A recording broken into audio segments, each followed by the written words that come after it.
Mexico Governor Gary Johnson, who's running as a Libertarian. This is an hour.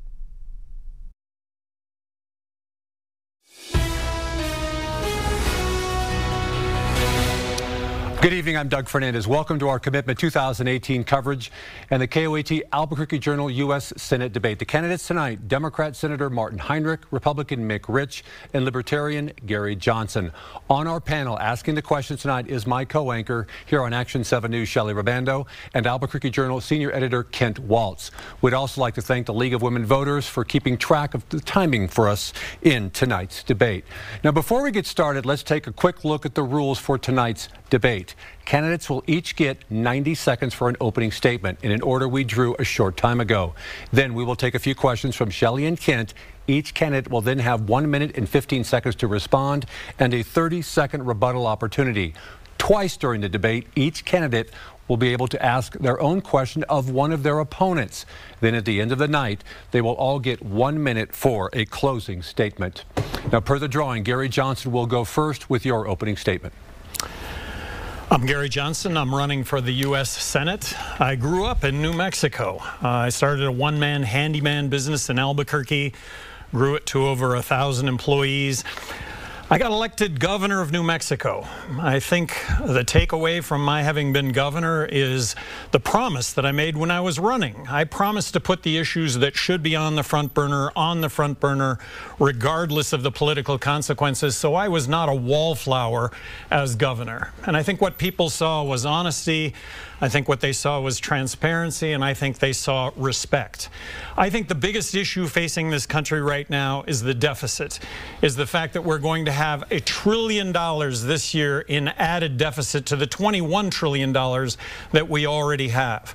My pledge is to submit a balanced budget to Congress. It's incredibly unfair to young people. It's incredibly unfair to all of us to continue to roll up unpaid debt. $210 billion a year is what we add for interest-only expense when interest rates go up 1%. Look, to balance the federal budget, you got to take on some really big issues. Those big issues are reform of Medicaid, Medicare, Social Security has to be reformed, and we have to reduce military expenditures. Let's get ourselves out of our military involvements that don't involve national security. Time, Mr. I Johnson. promise I will uphold the United States Constitution. Mr. Heinrich, you're next with your opening remarks. Growing up, my mom was a factory worker, and my dad was a lineman for the local utility company. They remain the hardest working people that I've ever known. And despite the fact that my dad never finished college and my mom never got her high school diploma, they were able to build a brighter future for our entire family. All they ever really wanted was for their kids to have more opportunities than they had. For my sisters and I to be able to go to college if we wanted to. They wanted to own their own home, even if that meant decades of paying into a mortgage. And they wanted to know that the money that was taken out of their paychecks every 2 weeks for their entire working lives would actually be there for them when they retired. They worked really hard, but it's just as true to say that the American economy worked hard for them. And for too many New Mexicans, for too many people all across this country, that's what's changed. I'm running for re-election to the United States Senate because I think New Mexicans deserve an economy that works for all of us, not just a few. Thank you, Mr. Heinrich. Mr. Rich, your opening statement. Thank you. It's great to be here this evening. My name is Mick Rich, and I care about New Mexico. That's why I'm running for the United States Senate. I came to New Mexico almost 40 years ago for a good paying job. As I traveled the state, I fell in love with the people who call New Mexico home, their commitment to family and community. That's why I chose to raise my family here and start my construction company here. For 35 years, I've been building the communities in New Mexico while providing good paying jobs.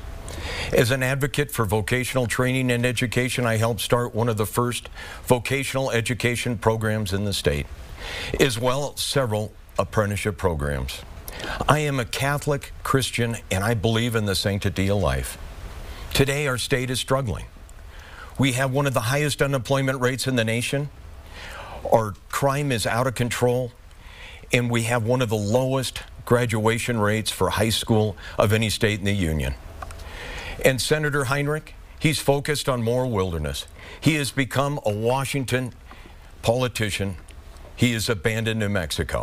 I will focus on good-paying jobs, safe communities, and schools that work for our state. So, I support the president's policies that have been good for our state, but I am running to be your U.S. Senator, and I will be your advocate in Washington. Thank you. Okay, our first question from tonight's debate comes from Action 7 News anchor Shelley Rabando. Shelley. Good evening to all of you. We've just watched a contentious process that resulted in the narrow confirmation of Judge Brett Kavanaugh to the Supreme Court. Some Democrats are calling for more investigation and the possible impeachment of Kavanaugh. What's your position of the possibility of an impeachment proceeding, and what philosophy would guide you in voting on future nominees to the Supreme Court by President Trump? Mr. Johnson, you have a minute 15. Well, if there were future evidence presented that would in fact warrant impeachment, I would vote to impeach if that in fact existed. What's at stake here in my running for the U.S. Senate is potentially being the swing vote in the U.S. Senate. Based on Kavanaugh's position that he is a constitutional judge, was a constitutional judge, I would have voted a yes for Kavanaugh. I do believe there's innocence until proven guilty. Thank you, Mr. Johnson. Mr. Heinrich, you are next. Well, I think what we're really talking about here, and why we're talking so much about the Kavanaugh nomination, is the wrestling that we are going through with regard to sexual misconduct in this country. And I think that's at the heart of this issue. And I voted against Judge Kavanaugh in part because of his judicial rulings in the past. He is someone who believes and has ruled that corporations are people and money is speech. And I think that is really at the heart of what is eating away at our political process today. But I also believe that it's important to take survivors at their word, to believe survivors and to listen to their stories. And when I saw the president mocking a survivor that had the guts to come forward, I was really just deeply disappointed in where our politics have taken us. I think we can do better than that. I think we can have better Supreme Court justices who get 60 votes. Mr. Rich, you are next. Your response? I support President Trump's judicial nominees, and I would have voted for the confirmation of Judge Kavanaugh. He's a strict constitutionalist, and he will interpret the law in accordance with the Constitution. That's why I support, and I would have voted for Judge Kavanaugh. Okay, a rebuttal opportunity for each one of you now. Mr. Johnson, you go first. It was frustrating to me. I'm sorry, I thought you were done. No, and I was frustrated to see the rancor that happened in Washington, the personal attacks on Judge Kavanaugh and his family. That is what's wrong with Washington right now. We need senators that are going to come together and dialogue from one side to the other. My Democratic opponent, he was against Judge Kavanaugh as soon as his name was chosen, before he even had an opportunity to sit down and talk to him or even review his record. That's putting politics before our state and our country. I'm running to be New Mexico's U.S. Senator, and I care about our state and our country. And I would look at all the evidence before me before I'm willing to make that decision. Thank you. Rebuttal opportunity now. Mr. Johnson, you have 30 seconds. Well, when I was governor of New Mexico, I actually reversed myself on the death penalty, recognizing that there are actually mistakes made when it comes to the death penalty, that we actually put innocent people to death. So in this country, first and foremost, there is a presumption of innocence. I don't want to say that Dr. Ford was even untruthful. It's just that there was not evidence enough for me to consider not voting for Judge Kavanaugh. Mr. Heinrich, you have 30 seconds as well.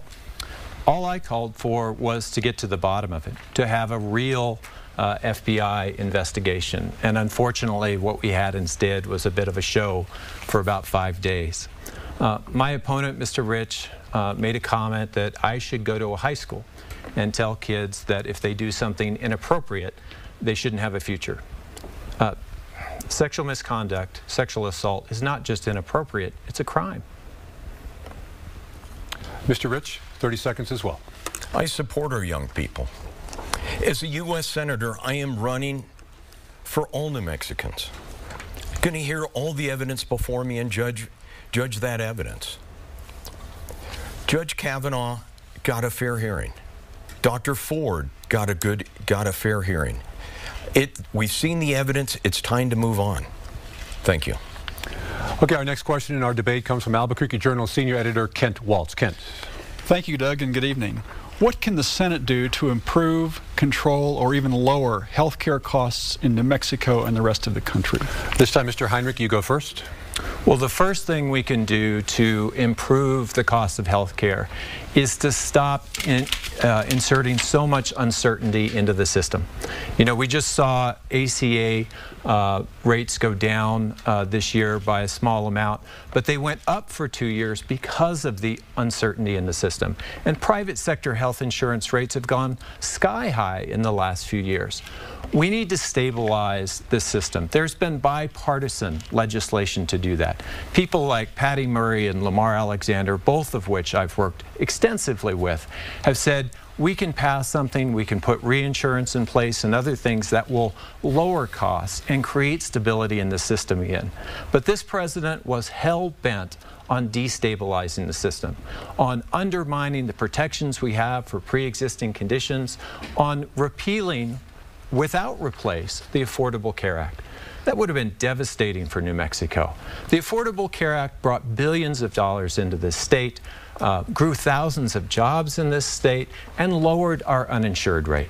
We should build on that to bring costs down. Mr. Rich, you're next with your response. I care about New Mexico.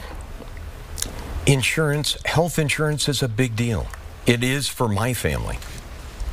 The Affordable Care Act was anything but affordable and accessible.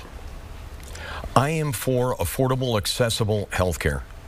That means that allowing individuals to purchase health plans that work for them, not Washington. Allow them to purchase health plans across state lines. Lastly, it's frustrating to me to see what's going on. I was told, and my daughter and I were in the audience when Senator Heinrich was a congressman, and he told us, if you like your plan, you can keep it. If you like your doctor, you can keep him or her, and your insurance rates are going to go down. What happened? I am now on my third physician. I'm on my second plan for our business, and my insurance rates went up. Today, we were just told that my wife and I insurance is going to cost roughly $1,700 a month. This isn't working for us. In the plan that we need to allow people to have choice. I care about New Mexicans. Thank you. Mr. Johnson, your reply. What we need when it comes to health care is a free market approach to health care, and we're about as far removed from free market as we possibly could be. Look, I reject the insurance model completely. If we had a free market approach to health care, we would have insurance to cover ourselves for catastrophic injury and illness, and we would pay as you go in a system that would become incredibly affordable. We could have health savings accounts that the government provided to pay for the cash that we would pay out for ongoing medical need. Look, if there was a free market approach to health care, there would be Gallbladders Are Us. There would be clinics that would offer gallbladder surgery at thousands of dollars as opposed to tens of thousands of dollars.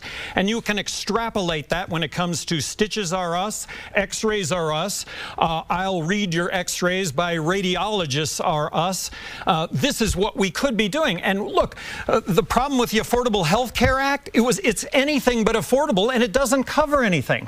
Pre-existing condition. Look, we could have addressed that. We can address that. But let's get a free market, a definite free market here, lowering costs unbelievably. Our first rebuttal opportunity is from Mr. Heinrich. Pre-existing conditions, we did address that. We did that in the Affordable Care Act. And for the first time in our nation's history, you couldn't, as an insurance company, deny someone coverage because they have diabetes or a heart condition or because they're pregnant. So we not only did that, we expanded Medicaid, and as a result, we brought down the number of people who were uninsured in New Mexico dramatically. People started getting health care from a doctor instead of in the emergency room. Both of my opponents. Mr. Heinrich. Mr. Rich, 30 seconds as well. Thank you.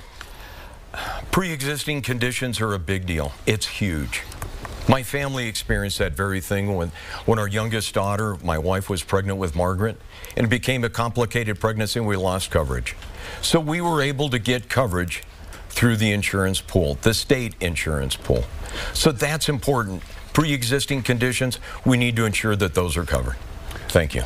Mr. Johnson, 30 seconds. When I was governor, we switched from a fee-for-service model to a managed care model. We saved about 25% when it came to Medicaid, and the proof's in the pudding. It still exists today because it worked.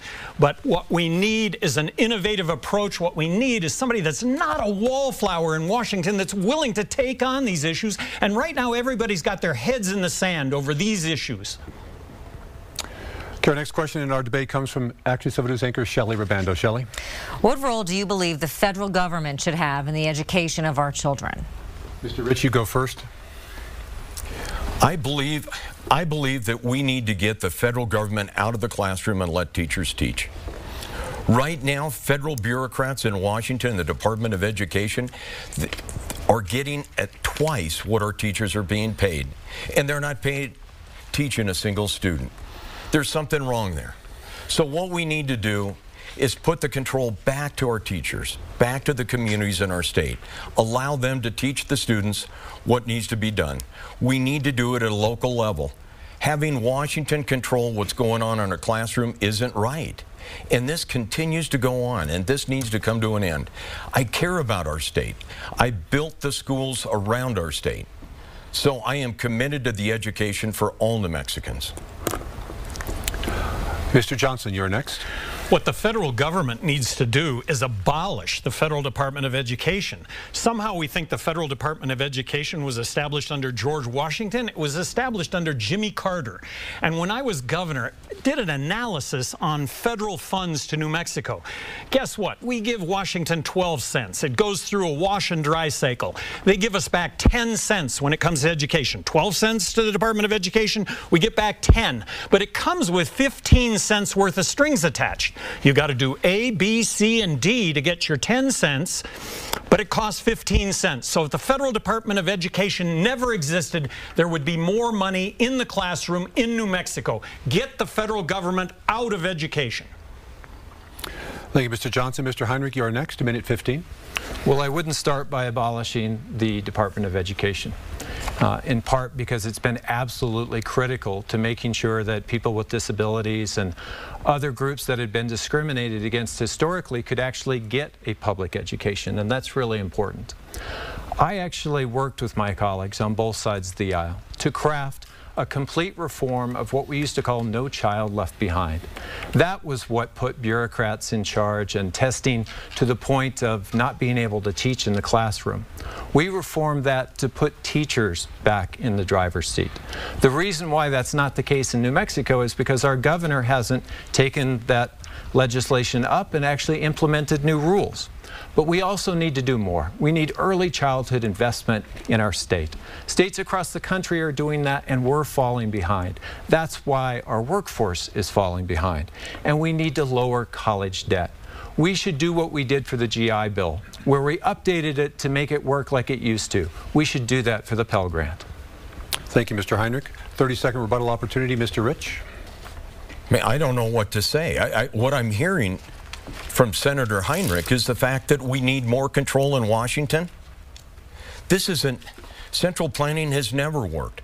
We need the control back in our communities and at our state level. I care about our state. Our state knows best, our communities knows best what's good for our children, not Washington, not the bureaucrats in Washington. Martin Heinrich has abandoned the people in New Mexico once again with education. Mr. Johnson, 30 seconds. When I was governor, I was more outspoken than any governor in the country regarding school choice. For 6 straight years, I proposed a full-blown voucher system in New Mexico. Bring competition to public education. Get Washington out of our public education. And when it comes to disabilities, look, there's a unit value for those that are on disabilities. There's a unit value for every student that goes to school. Distribute that unit value. Let the free market loose on education. Let tens of thousands of educational entrepreneurs loose in New Mexico, and watch what happens. Watch the results. Staggering. 30-second rebuttal, Mr. Heinrich. Let me remind folks what Governor Johnson did when he was governor. He vetoed teacher pay. He vetoed investments in early childhood education. He vetoed money for equipment in the classrooms. He's very proud of his vetoes. But if you look back in time, this is how our state got off track. It's by not making the investments we need to make. In Washington, I worked with Republicans like Lamar Alexander, Democrats like Patty Murray, to pass legislation that actually put teachers back in the driver's seat. My pledge was to put more money into education every year I was governor, and I did that every single year. You'll have an opportunity to address each other later on in our debate, so we'd like to please hold those comments for now. We're going to continue with our questions right now, coming from Albuquerque Journal senior editor Kent Waltz. Kent. Thank you. What can we do to improve school safety? And specifically, do you support arming teachers who volunteer and undergo training? Mr. Johnson, you go first. Well, school safety. After Columbine, I was asked as governor what could be done to prevent a further Columbine. I said, you're not going to like the idea, or you may not disagree with what I'm about to say, and I'm not proposing the following, but if teachers were allowed to be armed, for those teachers that wanted to be armed, if they underwent training, I think it would serve as a deterrent. Certainly it's not the answer, but certainly Washington is not the answer. And back to schools.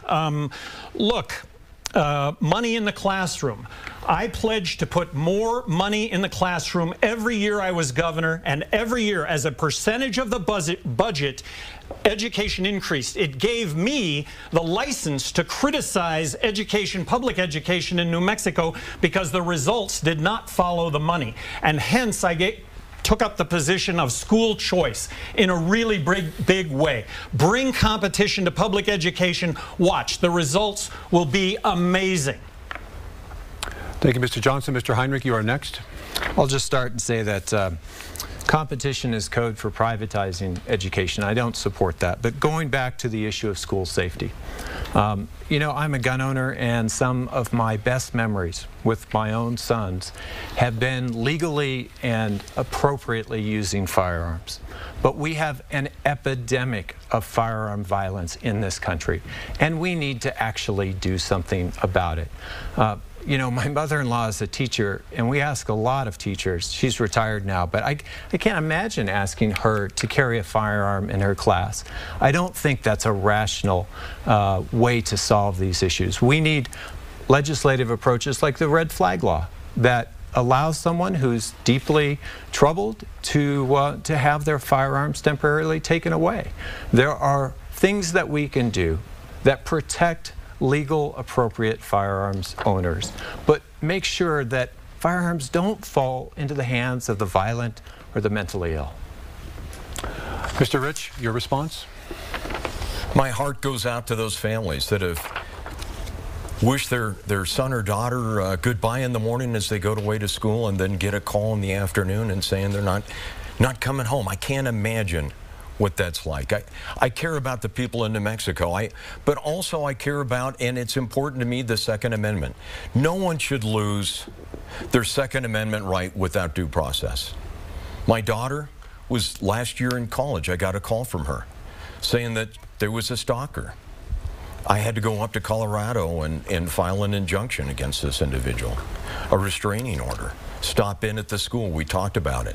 That individual had no business having a weapon. I don't think he didn't know. But what we're talking about is ensuring that our schools are protected, whether that's including a perimeter fence and where visitors are coming through screening process, or whether we have armed individuals on campus. But we see that doesn't always necessarily work as well. It's a tough choice. It's challenging. But man, I just bothers me to think that we need to harden our schools. We don't need to harden our hearts. I care about our state. I care about our students. Mr. Johnson, you have the first rebuttal. We should be open to a debate and a discussion on how we keep guns out of the hands of the mentally ill. I just haven't heard a suggestion that would actually accomplish that. But that is a dialogue that we need to have. And hey, this is a debate. Send in your cards and letters. Get on the internet. float some ideas out there. That's what this should be about. Mr. Heinrich, you're next with your rebuttal. I've heard some ideas. I sat down with the chief of police in Aztec who had to respond to that shooting, who said you should look at red flag laws. I sat down with the students from Aztec High School who said, how come you guys can't do anything? How come just because we can't do everything, you can't limit magazine size or get rid of these bump stocks or do something to show that you're willing to take on this issue?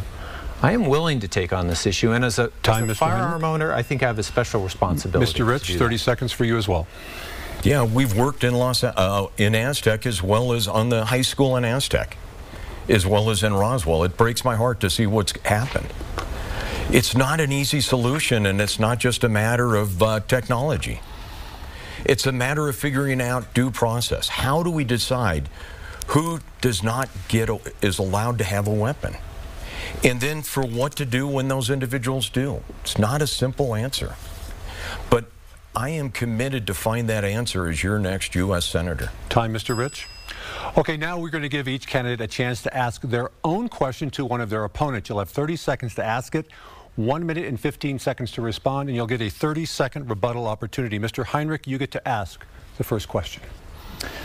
Governor Johnson, I would simply ask, when you were running for president, you said that we needed to close 20% of our military bases and that we should sustain cuts to programs like Medicare and Medicaid at a level of 43%.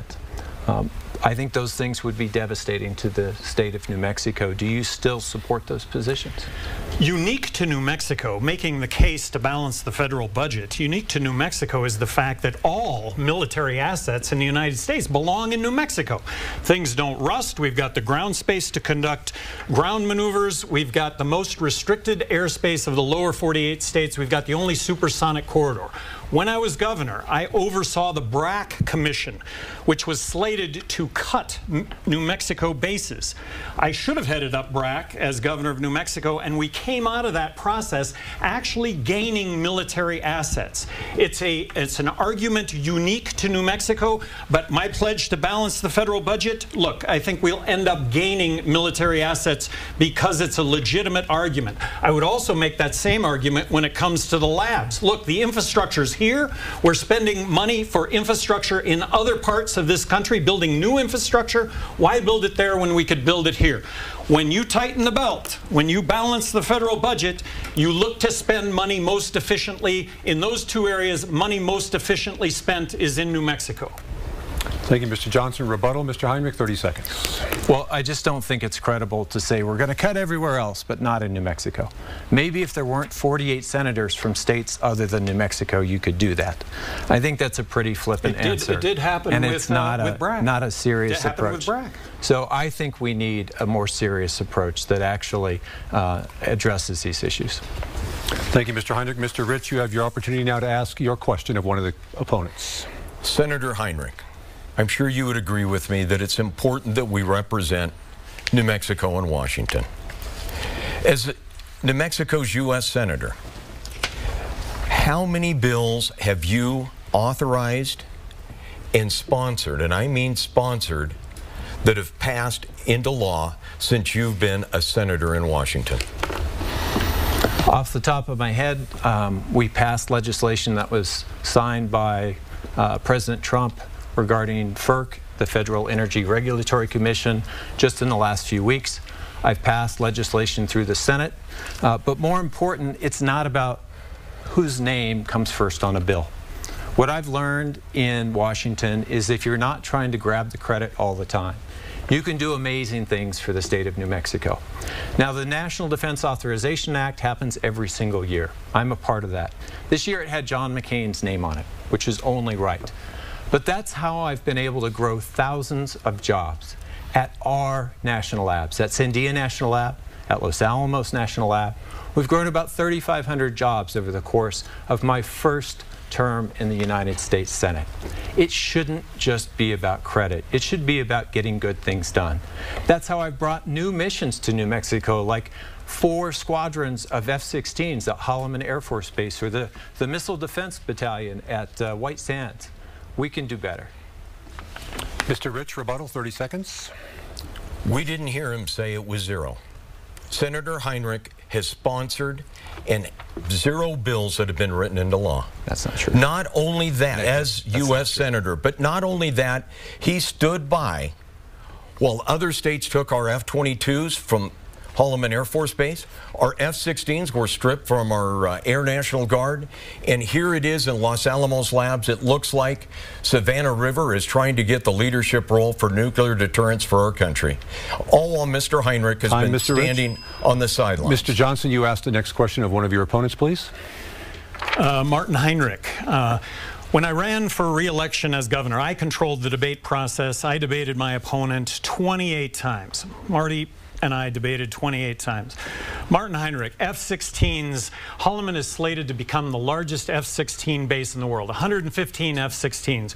You had a widely publicized letter that opposed the expansion of the airspace that Holloman needs to accommodate those F-16s. Have I got it wrong? And it's great to see you, by the way, because we haven't seen each other this whole time. It would be wonderful to Mr. debate Heinrich, respond. going onward. So help me out with this. Usually, Gary, when I see you, it's on a ski lift, and that's You've where seen you've me been one for the time. last few years. You've seen me one time for 2 minutes, and I appreciated that. You were really nice. Let's talk about fighter aircraft. I helped bed down 4 squadrons of fighter aircraft at Holloman. 2 of those are permanent, 2 of those were working to make permanent.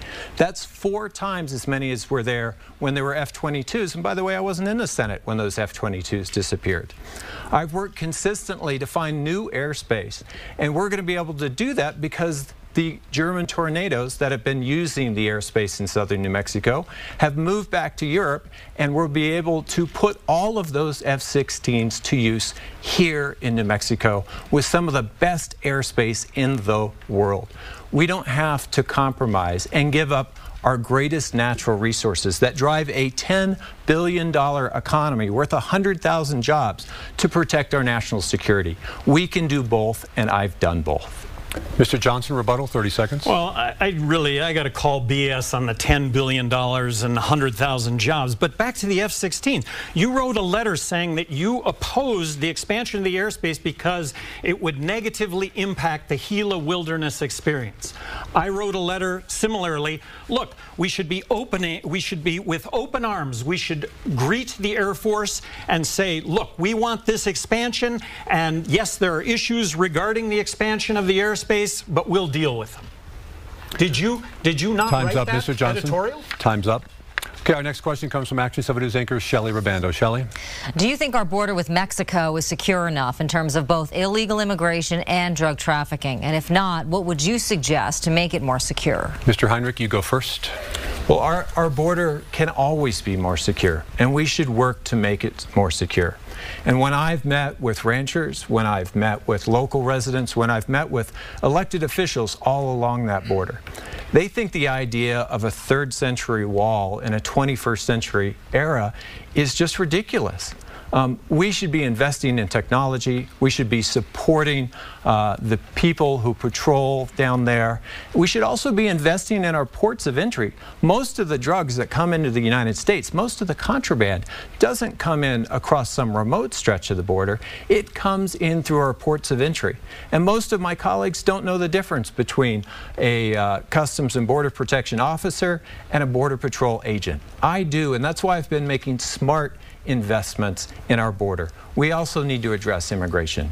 And I am disgusted by how this president has used immigration as a dog whistle racial issue to divide America. We shouldn't be separating families. We should be promoting dreamers and welcoming them with open arms. Mr. Rich, you're next. I've been down to the border.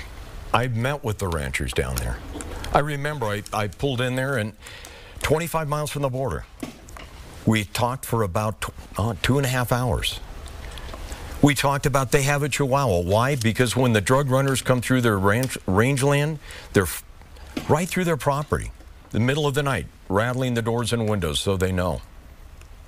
I was down there listening to them, and I thought, man, I got to do something. It's not right. A month later, there it was in Albuquerque. The Albuquerque Journal was a photograph with Senator Heinrich with the very two ranchers that I met with. When I went down there, I said, this isn't right, and I'll do something about it. The emails that I saw, great photograph of Senator Heinrich, and the emails that I got from the ranchers was, his response was, what, not much I can do here, and headed home. Where he lives in Silver Springs, Maryland, they don't have a problem on the border. That's why it's not a concern. He has abandoned the people in New Mexico. I care about New Mexico, and I'm going to do something about the border. Thank you, Mr. Rich. Mr. Johnson, minute 15. Look, we need to make it as easy as possible for somebody that wants to come into this country and work to be able to get a work visa. And a work visa should entail a background check and a social security card so that applicable taxes get paid. But let's not build a wall across the border. We build a wall across the border, at some point we're going to tear down that wall for what it represents. Look, we're a country of immigrants.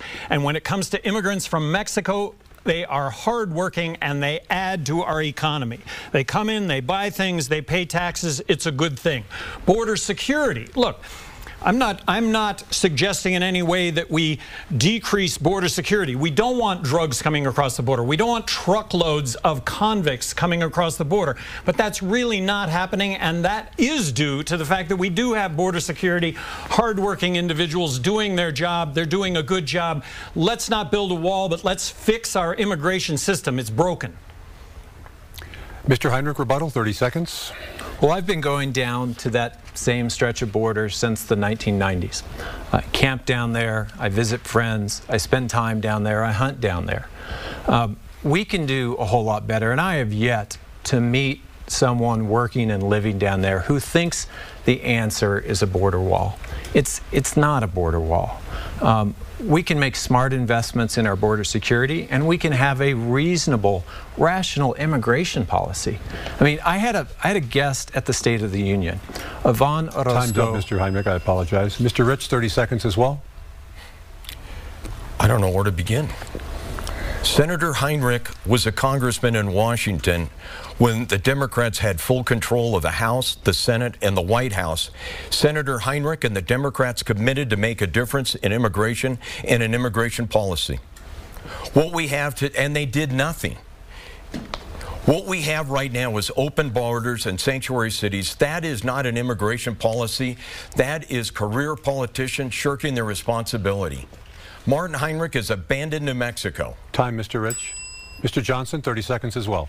I ran for president twice, and when I got off, when I went to New Hampshire, the first thing that I got was I was just bombarded by New Hampshire citizens telling me that the scourge of the earth was Mexican immigration and that we needed to build a wall across the border.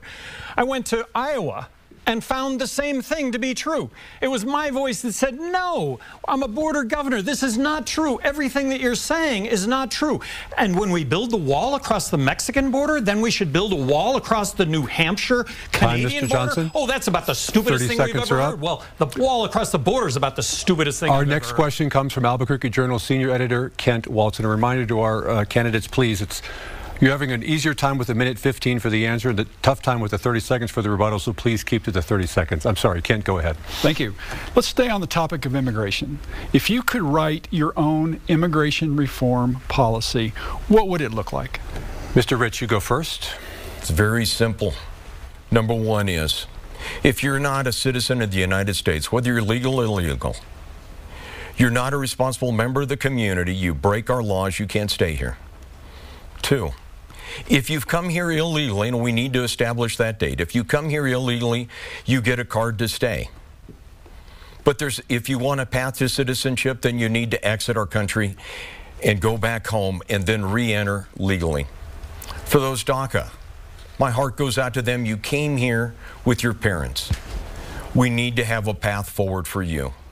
And what that means is that you get in line with everyone else that's legally applying for citizenship.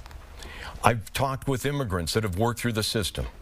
They've done it. They talk about how difficult it is and how rewarding it is. Good things take time. That's what I'm committed. I care about our state. I care about the people coming to our country. But what we need to do is ensure that we secure the border so immigrants come through our border crossings, not through our open borders. I went to a border task force meeting. Mexican cattle are getting across our property, our borders.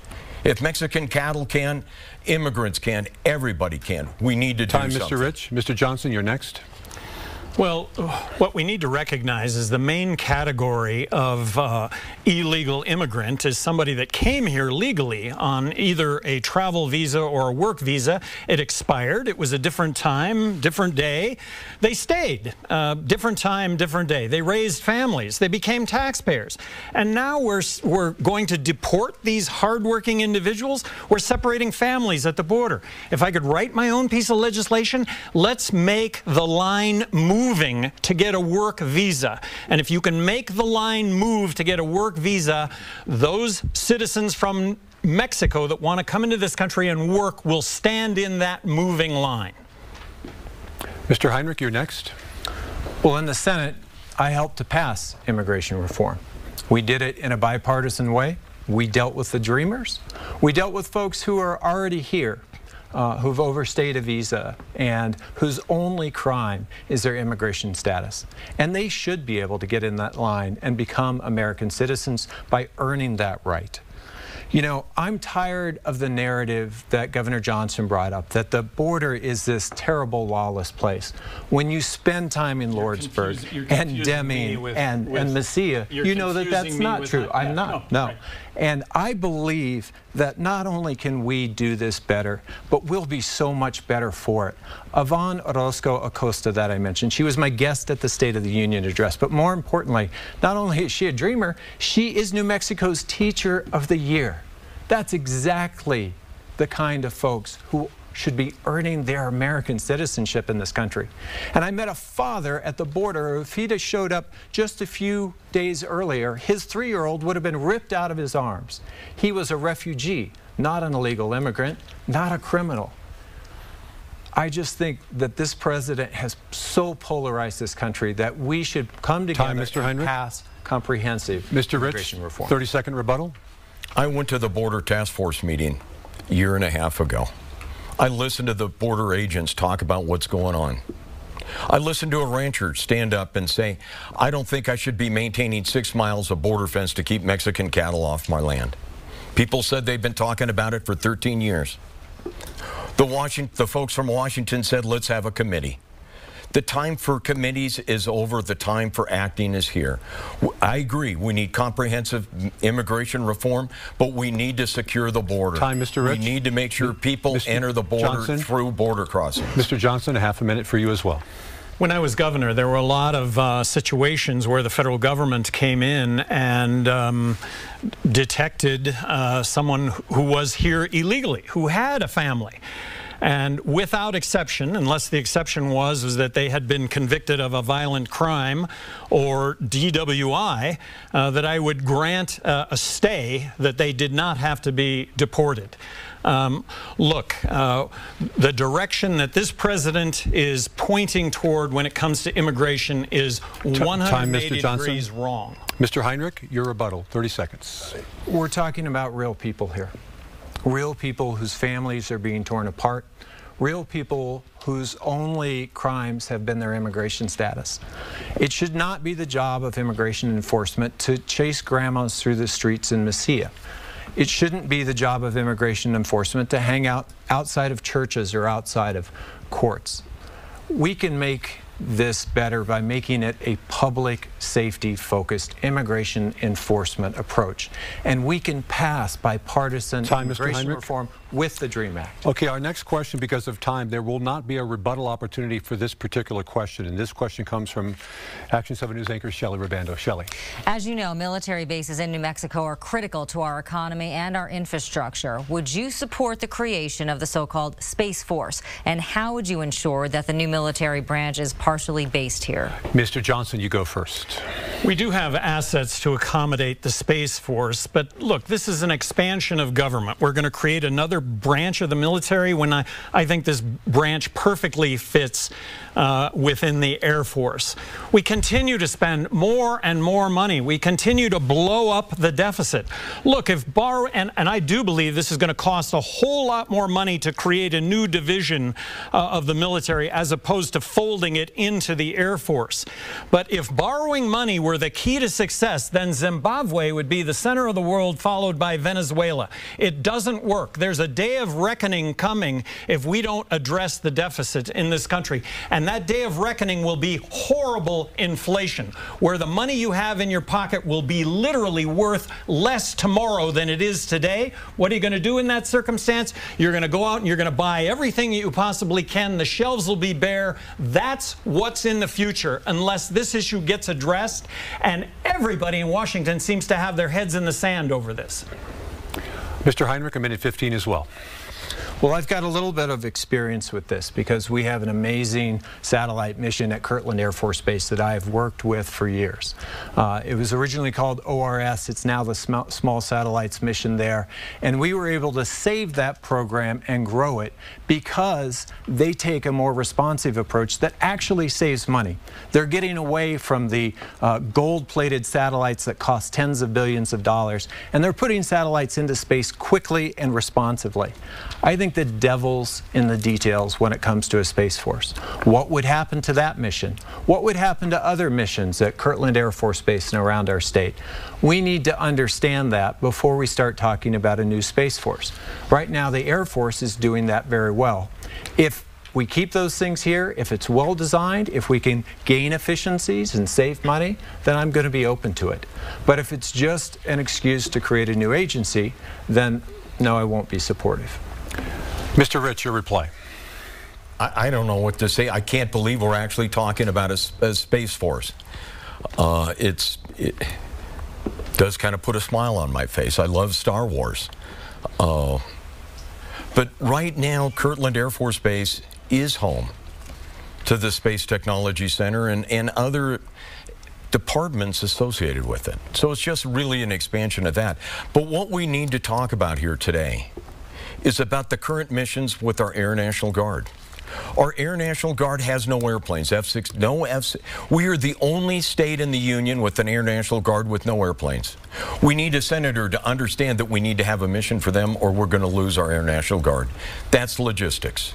Number two is I applaud that we've got F-16s now, and but we need a mission for Holloman Air Force Base that is going to last for the next generation, not just for 20 years. We're losing missions. Other states are picking off our missions. Senator Heinrich has stood by. He has been AWOL when the other senators are robbing our missions from our critical labs and bases.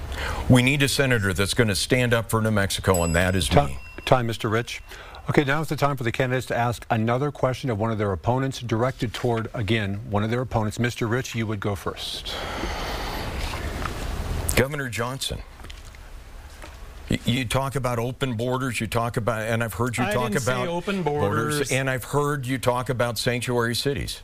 Sanctuary cities. I've never said a word about sanctuary cities. And so I'm hearing, and what we've got a problem here that needs to be addressed. We got to handle it. So the question I have for you is, I hear Senator Heinrich is for open borders. You're for open borders. Why? How do you differ from Senator Heinrich on open borders? Mr. Rich. Your reply, Mr. Johnson.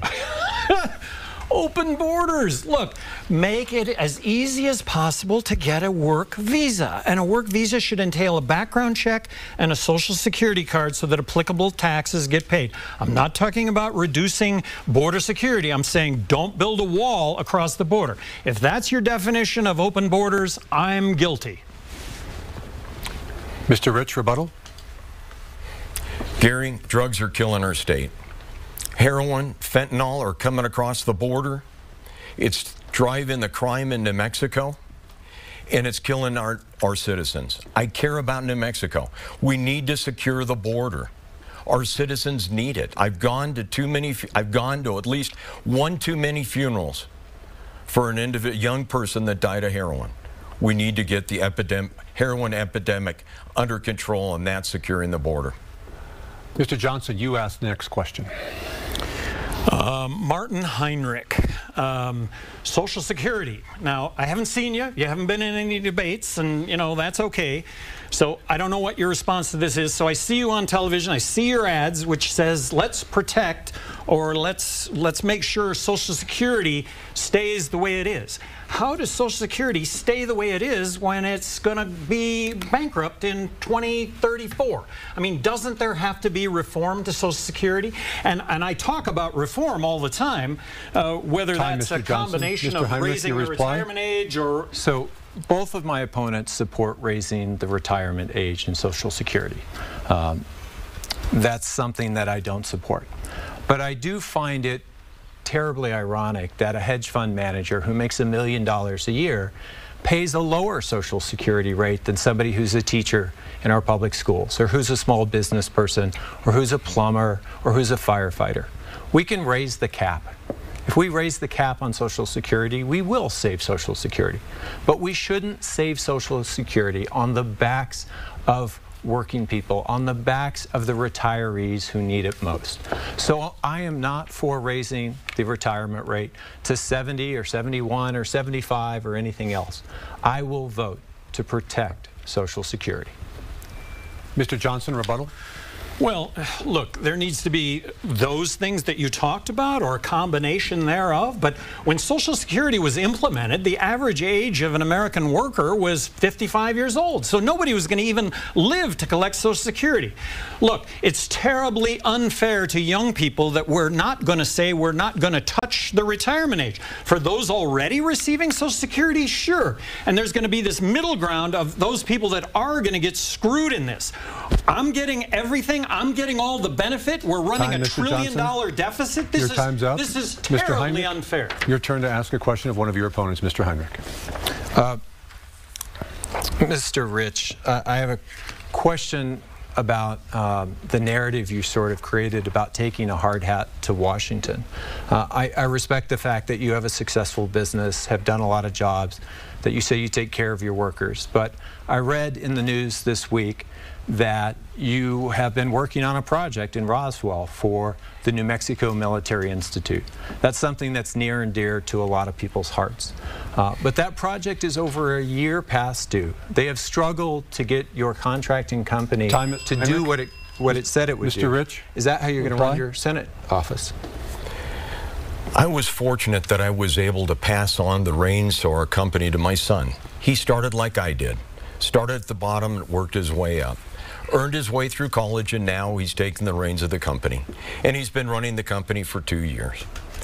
Our company has a long tradition of following through and completing every project. My son understands that. He's following through with that, and this job is getting completed. It should be completed this week. And the other item is, like this job, and everyone will end up with a handshake. Just a year I have a great reputation in this state as a contractor. That's why I have Bradbury and Stam, HB Construction, Richardson and Richardson, Anchor Built Construction, to not just support my campaign, to actually contribute to my campaign, because they know I'm the type of guy, fellow contractor, that's committed to our state. I care about our state. It's not easy to do a construction project. It's not easy to be an employer. It's not easy to build a project. And Senator Heinrich here has yet to build anything. For the last 10 years, he's been in Washington, and as we saw, it's a goose egg for what he's accomplished in the Senate. Mr. Heinrich, you have 30 seconds for rebuttal. Well, I think what you saw there was not much of an answer for a project that's over budget, that's a year late, for a critical piece of our state's economy and education infrastructure. But much of what Mr. Rich has said about my record is simply false. I have saved the mission of, I brought a new mission into the Air National Guard. I've increased budgets at all of our military bases and labs. I invested over $1 billion in infrastructure for our bases so that we would be BRAC resistant into the future. Okay, we are now near the end of our debate, but first, the candidates will each get 1 minute for a closing statement. And Mr. Rich, you go first. I care about our state. We're hurting. As we said before, we have one of the highest unemployment rates in the nation. Crime is out of control, and we have one of the lowest graduation rates. And Senator Heinrich is focused on wilderness. We don't have a wilderness problem. We have a jobs problem. Governor Johnson, not sure what he's focused on, but I am focused on good paying jobs, safe communities, and schools that work for our children. You saw 3 different visions tonight. I hope you'll support my vision for New Mexico. I ask for your support, and I ask for your vote. Thank you very much. Mr. Johnson, you're next. When I was governor of New Mexico, I had an open door after 4 policy. I saw anybody in the state of New Mexico the 3rd Thursday of every month, starting on 5-minute increments till 10 o'clock in the evening. I knew more about what was happening in New Mexico than anybody else because of open door after 4. As the U.S. Senator from New Mexico, I will have an open door after 4 here in New Mexico, 3rd Thursday of every month. Same thing. I'll know more about New Mexico and its needs and how I might help that. I will also have an open door after 4 in Washington, D.C. for anybody in the country regarding waste, fraud, and abuse. And if you don't think that's going to be entertaining, I got to tell you, it's going to be entertaining. It's going to be a topic of conversation. What's the senator from New Mexico's Waste, Fraud, and Abuse Award for the week? And I intend to represent all of New Mexico. I'm not a Republican. I'm not a Democrat. 55% of everybody that's registering to vote now registering as independent. I'm going to be a representative for all Mr. New Heinrich, Mexico. you have the final closing statement of the night. My priorities are New Mexico's priorities. Building an economy that works for all of us. Actually protecting the gains that we've made in our health care, keeping our promises to our veterans, and making college more affordable for every working family.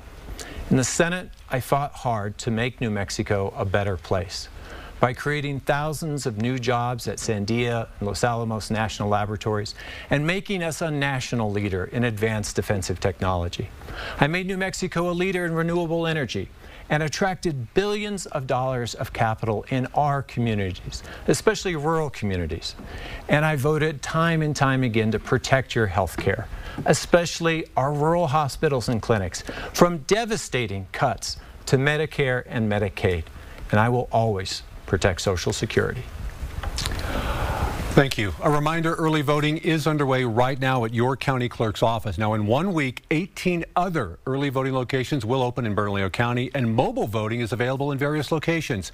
To find out where you can vote early or on Election Day, check out the link in the As Seen on 7 section of KOAT.com. Now, I have interviewed the candidates in this race and other key races about several issues important to you. To see those stories, head to KOAT.com. Now, the Albuquerque Journal will have full coverage and analysis of tonight's debate and how the candidates performed. For that, pick up a copy of tomorrow's paper. And you can get comprehensive election coverage, of course, on their website as well. Thank you again to the 3 candidates for being here for tonight's U.S. Senate debate. Also, the League of Women Voters for their assistance. And thank you to my co-anchor, Shelley Rabando, and Albuquerque Journal senior editor, Kent Waltz. For Commitment 2018, I'm Doug Fernandez. Thank you for watching.